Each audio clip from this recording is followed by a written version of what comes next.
My last mission on the helicopter, I was wounded. Had to get off in a medevac with my dog. That was my last trip in a Huey helicopter, so this is going to be a memorable recreation in a way in my head of what happened 42 years ago. Goosebumps. You can't see them, but it's goosebumps. We have 2 Huey helicopters that's going to do an insertion simulation of a POW. The first helicopter will come in and insert the rescue, and I'll be part of that with my K9 Luke. Y'all ready to go to war? Yes, sir. Then we'll have the second helicopter that will come in and evacuate a wounded soldier and the POW, and then the first helicopter will come back and pick us up. Hey, Vino! I was an Army Scout dog handler, served the 173rd Airborne. My role there was to be the point man. We were all infantry, 11 Bravos. The word would come back to the LZ, we need a dog team out. We'd have to be on the helicopter pad within 15 minutes. Son, don't get your keister shot off. I had 2 dogs. My first dog, his name was Tiger. His Vietnam War was 4 days. He had a tripwire on the second day of the second mission. Complications from shrapnel. He didn't die immediately, but a couple days later at the field hospital, he died. This picture on the left is I've loaded up to go catch the chopper on my first mission in Vietnam, and this is the second mission, and about 2 hours after that picture was taken was when he hit the tripwire. Boss is there. For a dog handler, in then and today, you know, there's no closer living being that you're closer to than your dog if you're a dog handler. It was like losing your closest friend, and in a way it was like losing family because you get bonded pretty quick. When Tiger was killed, the way it worked in the war in Vietnam, you know, your mourning is personal. Life goes on. Within 3 days, I was assigned a new dog. They give you 10 to 12 days or so to become his boss. Then orders are coming up real soon. You're headed back to the field. Okay, as soon as you cross the stream, follow the path and start scouting your dog. Enemy was always there. It was not like you were going out somewhere that nobody was there. They were always there. We were working in their backyards. Left flank, check it out. The dog teams, you know, they were always had something to find. Sit, Luke. After the Vietnam War ended, we handlers only knew our little small piece of the puzzle.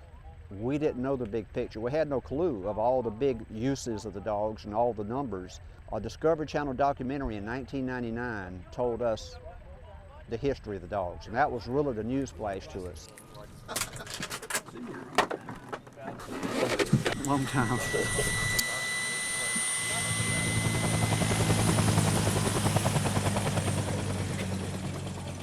My second dog was Kelly. He's a working soldier, just like I was. He was very protective. He did not like the Vietnamese at all. I can't say there was just 1 or 2 times that he saved my life, but just the fact that he could alert on some tripwires that would have either killed me and the guy behind me or hurt us badly. A sad fact of the Vietnam War dogs is that as the war ended, they were all considered surplus equipment.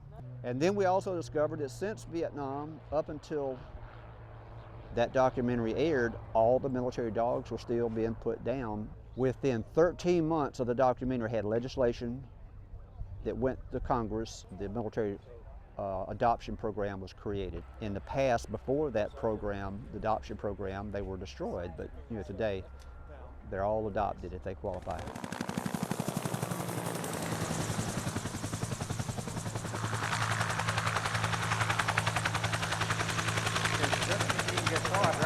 Not far off.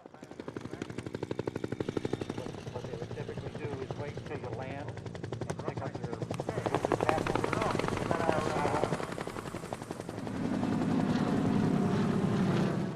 I had a group back home in South Carolina that put on a big air show that pushed me out there 12 years ago.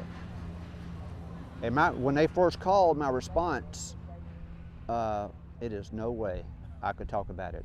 my thoughts changed from, you know, they're not asking me to talk about me, they're asking me to talk about the four-legged heroes. They talk about my dogs. His name was Kelly. Veterans Day 2001 was my first day doing what I've been doing for 12 years, just sharing the dog stories. That first couple years was tough because I'd start talking, you start getting personal stories about Tiger and Kelly, and there were times I'd have to walk away. You start talking about things that it's personal, that only your head kind of rolls around, and you've never really shared with anybody. It was amazing how many veterans started telling me a dog story. The fact that these big, beautiful German Shepherds, and people walk up to them and can rub them and touch them. And you see the images of all the working dogs. You know, he's had an impact on people understanding what they look like and what they can do and have done. That was my #1 goal when I got him as a rescue 4 years ago, that I wanted him to be just a personal dog to everybody that came to the events.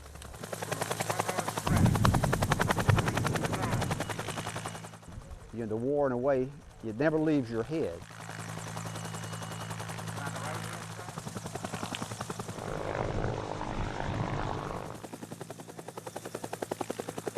The call came and he served.